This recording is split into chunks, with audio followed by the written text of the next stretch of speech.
Hello, hello, hello, Body, Mind, Soul community. It is so great to be with you again for another Thursday night pop-up session.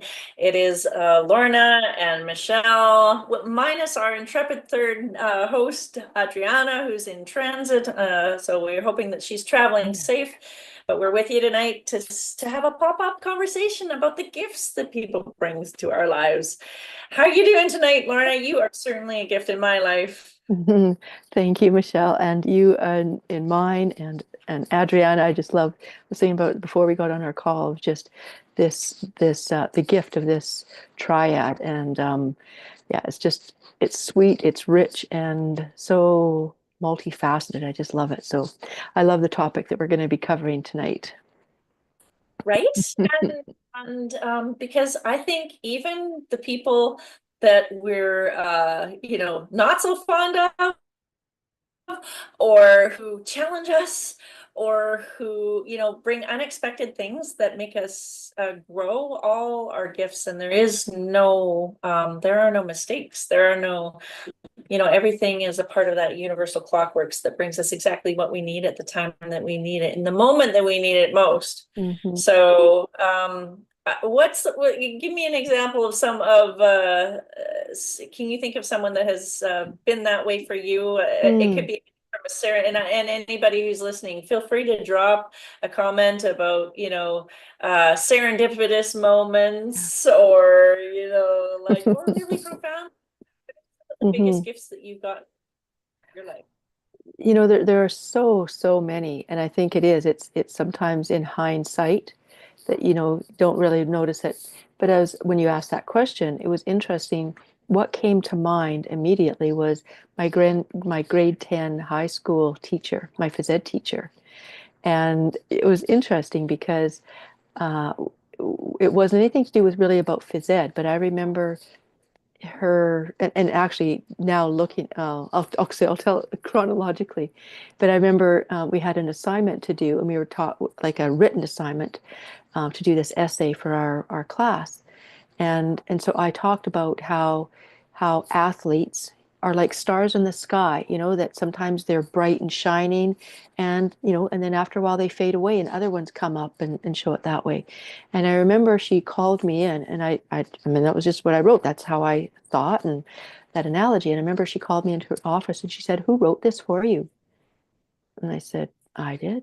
And she said, "I don't think so. I don't think that you could have written this."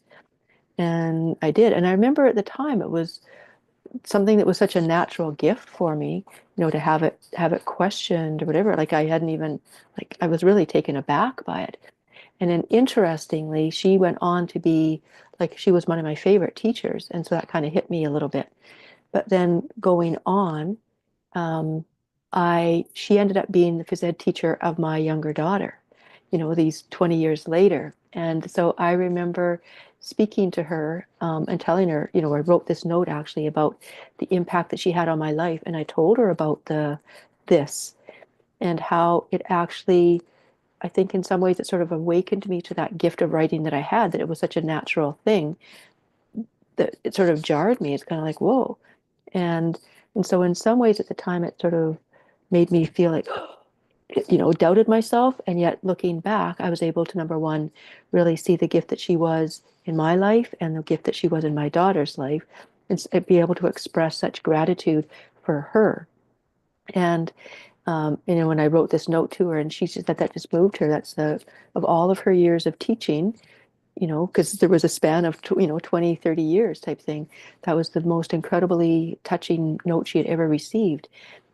And what it did was that part for me, I think it's in some ways it sort of made me awaken to that, but then to realize that, in these years since, that writing really is a gift of mine.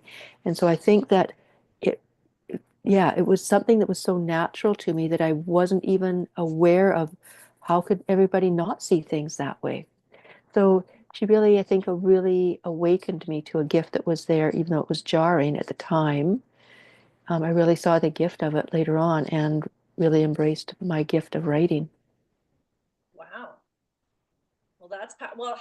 So you've been on the receiving end of that stirring. Have you ever been on the end of it where you are the stirrer, where you have maybe gone into someone's bubble and, kind of like stirred them up and kind of taken them beyond an envelope? What do you feel in terms of responsibility when you do that? And like how do you Mm, if they respond well or they respond badly, it's sort of like up to them, like because it's their reality. But mhm. sometimes, sometimes you're the bug and sometimes you're the windshield. And That's true. That's a good point. I see that sometimes when we have an idea of how something is supposed to show up, and for example, I'll think of a relationship in my work of working with individuals and sometimes with couples. Sometimes an individual will come to me, whether it's the male or the female of the relationship, they'll come to me for working. And I just, make sure that, yeah, we've got all the bases covered, the consent is all there, in terms of any body work, any coaching, any breath work, anything, any embodiment coaching that I do. This is whether it's in person, online, it doesn't matter. There's been several situations that as I do the work with them, it actually starts to jar their relationship. And some of them get closer and some of them break up. And I realize that as I show up and I get to do my job as, with integrity, being present, letting it lead. I don't tell people what to do. I just, keep being that mirror. I keep um, playing that role of helping them find their truth. And then wherever it goes with the relationship, it's fascinating that if the relationship comes closer, it's because that's exactly what was to happen. And if it breaks apart, that was the catalyst that was needed to take them or to jolt them sometimes into a deeper level of either truth to themselves, which means they go apart, or a deeper truth that they can meet each other and grow from there. So I think all I can do is show up. So yeah, I've been the bug in, I've been, I've been it both ways for people, stirring things up, but not because I intend to, but simply by being that presence and trusting the process. I think that's all we can do is do the best we can. And yeah, so that's a couple of examples. that's awesome. And do you think that people can have that insight about how they are a catalyst while they're also in, like, can you be in, for example, a relationship and be conscious that your um your entry into someone's life is catalyzing things for them, but also remain essentially, outside of a conflict of interest in the you're trying to maintain yourself and your own path and your own needs. And so what goes back and forth between two people in a relationship, yeah, I mean, you often talk about a mirror, right? People mirror. Hmm. I think that's another Hmm. type of gift that people bring. But do you think that people can keep that separate? Like if The mirror piece, is that what you mean?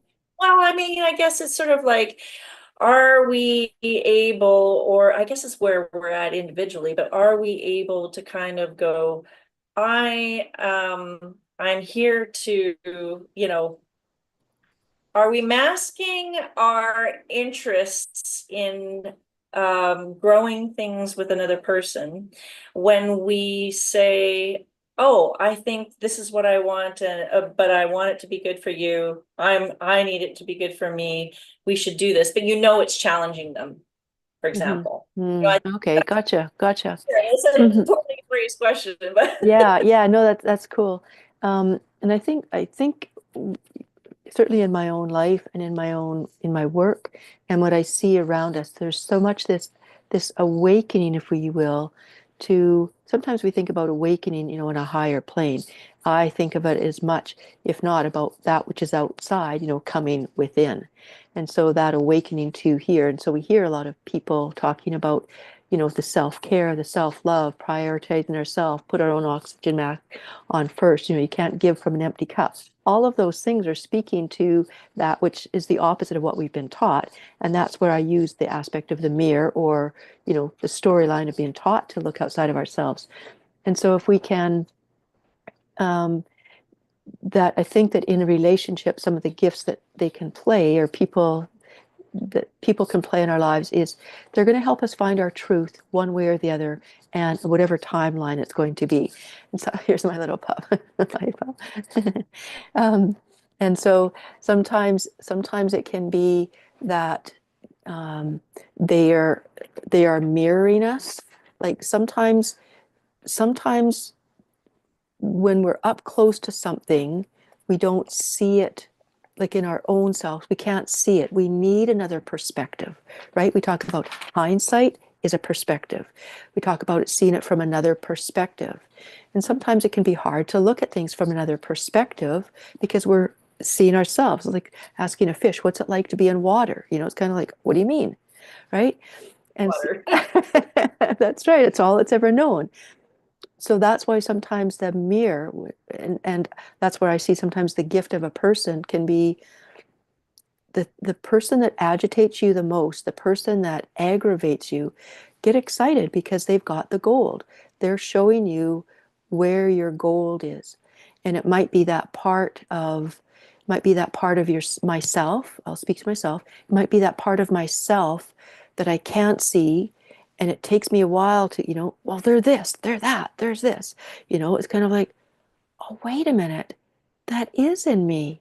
I do see that in myself now. And so if we can, that's where I like to look at things. First of all, look at them and see if there's something mirroring back to me. And again, that sense of agitation, judgment, repulsion, it's often a sense of, oh, there's something there. But Oh, because right. yeah, because we've been taught, we want to avoid discomfort, right? We're seeking pleasure and comfort and stuff like that, that we tend Safety. to, sorry, yeah. And so I think that that's where a part of looking in the mirror, first of all, and see what's there.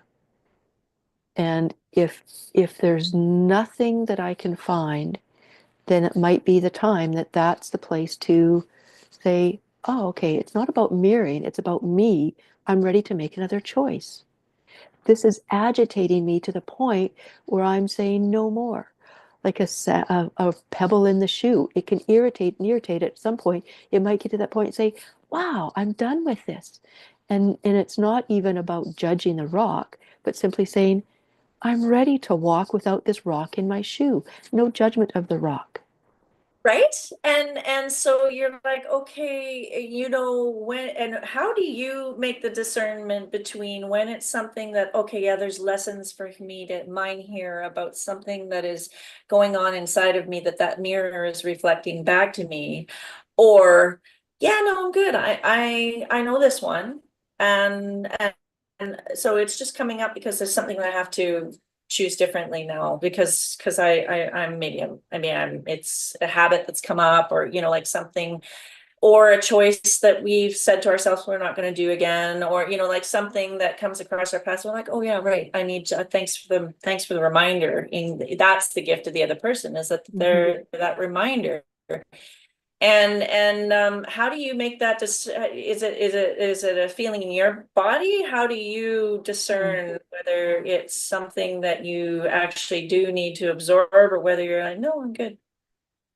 Mhm. I don't know if there's any one way always. Sometimes it can be that, um, yeah, the same thing. It could be, okay, I'm done with this. I'm done with this. And that can, in that acknowledgement, I'm done with this. It can come into a place of peace, and then either the relationship changes or more stuff comes up. It's kind of okay. So I tend to find that at some point in there, there's going to be a point of peace that arises. And to me, that means that it's either a new path is going to, like, it's going to be a fork in the road, or it's going to just be a whole new thing. Or that means, to use the language of, there's an up leveling that happens. And so even though it might seem like the same thing is happening again, it's just, no, it's just at another level, something is happening. Great. Yeah, no, that's good. Well, and then I mean, well, I'd love to hear from people in the audience what other Mhm. gifts people have brought to your life. I know I have been tremendously blessed by the people who are in my life who have shown me things that I didn't think I would be able to do again, that I would, the things I wouldn't be able to feel again, things I wouldn't be able to be recovered from, things, like that there's a healing kind of gift that people bring when they come in, or just the happenstance.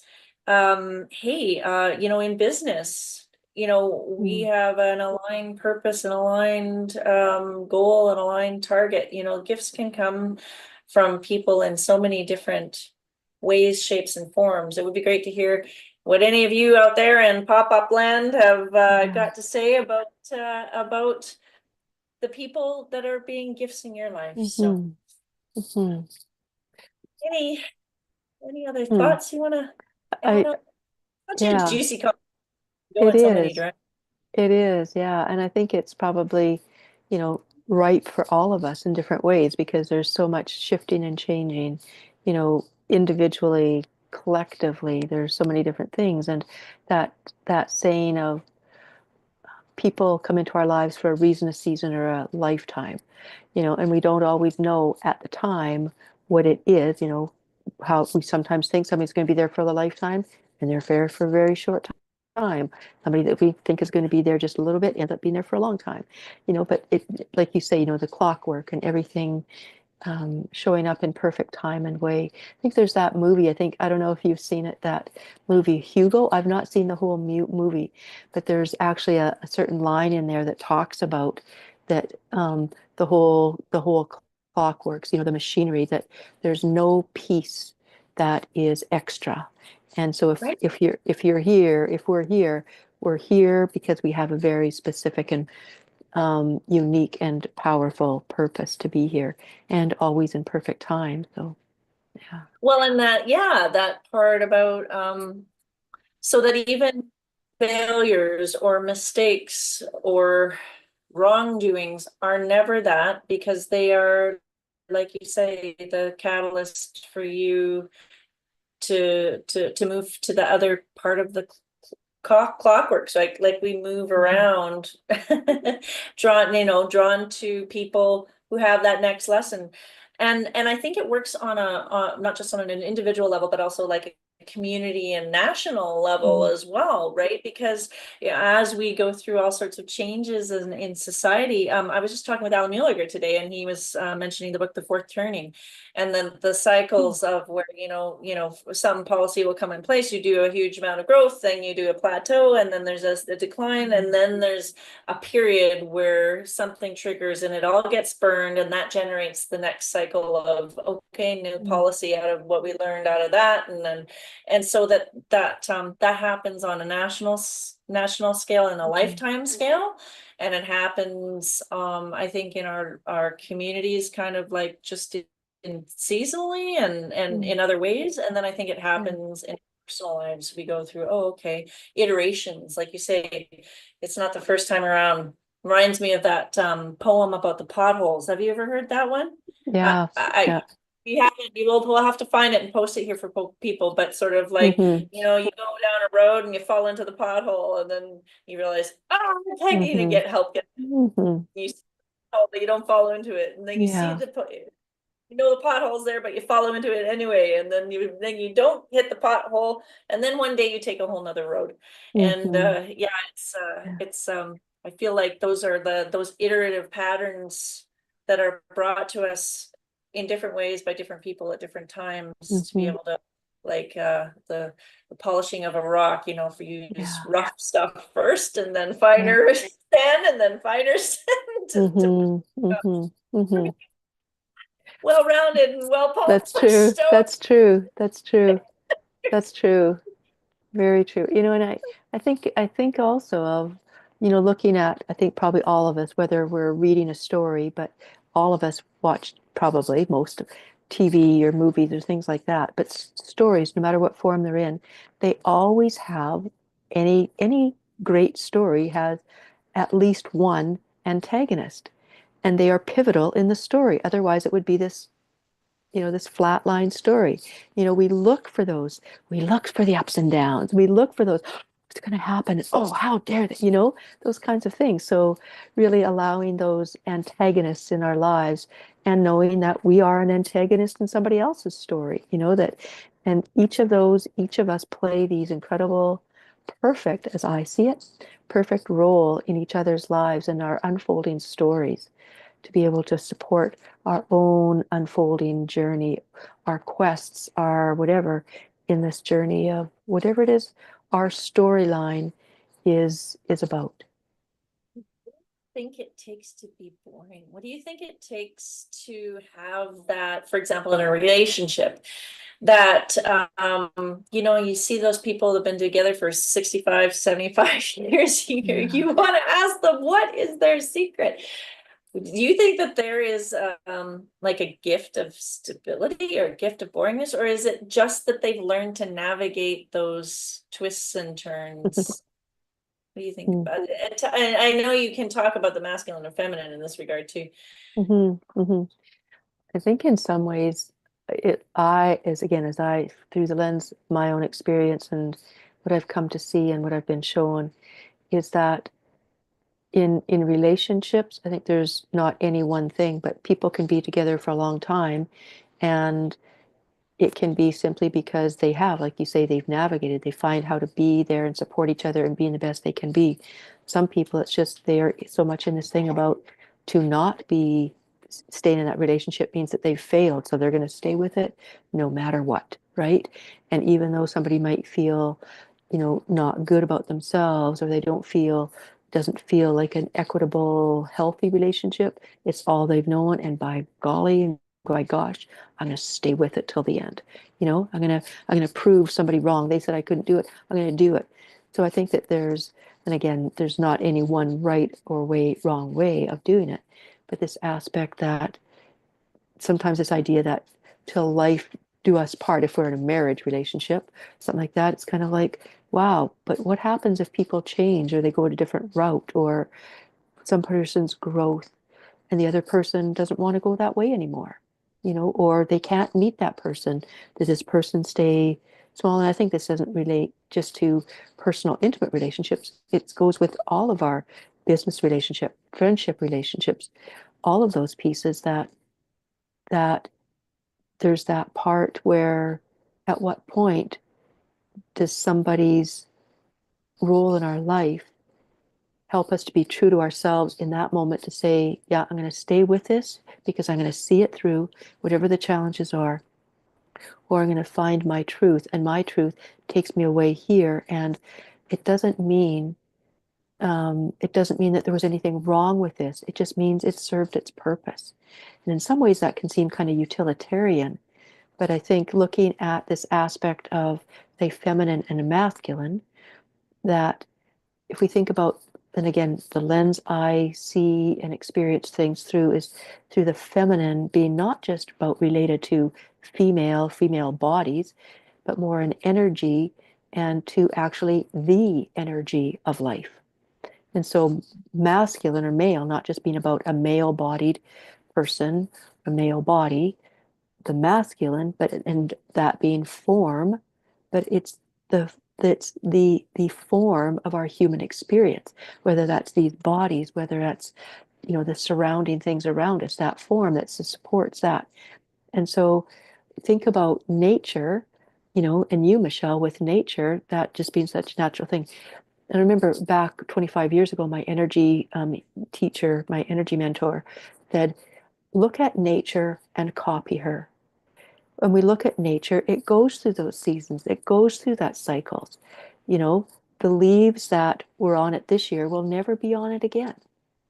It doesn't hold on to those leaves. If I don't hold on to these leaves, I'll never have another leaf. It's kind of like, no, you let go of those leaves, and the next year there'll be new leaves. And so that growth that happens. And so I love that part of it to see. And so in terms of the feminine, the masculine, is that feminine, what does spirit want, through this human experience? Many things. And the things that it doesn't hold on to those. Just like our food, we don't hold on to food. What happens if we don't let food move through us, right? Not a healthy body. not a comfortable or a healthy body. And so too with relationships, as people move through our world, it's a natural way of being. When we hold on, it's like being constipated in our bodies, constipated in our thought, Or, constipated in our relationship. Or what? or deciding that because something didn't go well, starving yourself from it, that also That's, deprives you, right? yeah. And learning how to accept the flow and extract the nourishment and use it for healing, and then to be grateful, and if it's not gonna stick around or stay in your muscles, and build for it to pass through and move on, right? Yeah, and I think in some ways that as you said that, Michelle, it's in some ways reminds me that why it's so often to let go is if you look at our bodies, we think about our excrement, our poop, our bowel movements. We think of that as shameful, dirty. It's a natural part of the whole process. If that didn't happen, again, not healthy bodies, right? And not comfortable. And so it's just a natural thing. And so the very aspect of making that seem wrong or, oh, it's gross and dirty and shameful, it attaches to that part of, without us necessarily even knowing it, it connects this idea of to let go of something. Oh, I shouldn't. There's something shameful. There's guilt. There's this peace. So when we can really just, it's a natural thing to let go.